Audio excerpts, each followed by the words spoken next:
என் அன்பான தேவ பிள்ளையே, இன்றைக்கான உங்களுக்கான வாக்குத்தத்தம். கெட்ட வார்த்தை ஒன்றும் உங்கள் வாயிலிருந்து புறப்பட வேண்டாம்.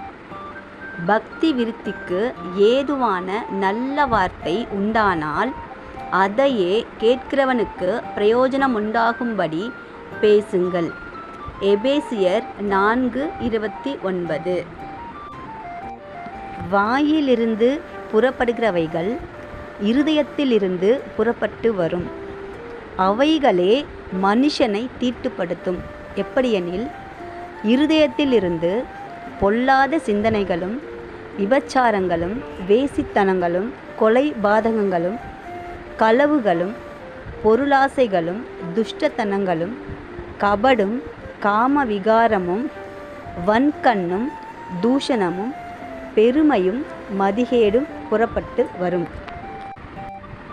இப்படியாக வேதம் சொல்லுகிறது. நாவும் நெருப்புத்தான், அது அநீதி நிறைந்த உலகம்.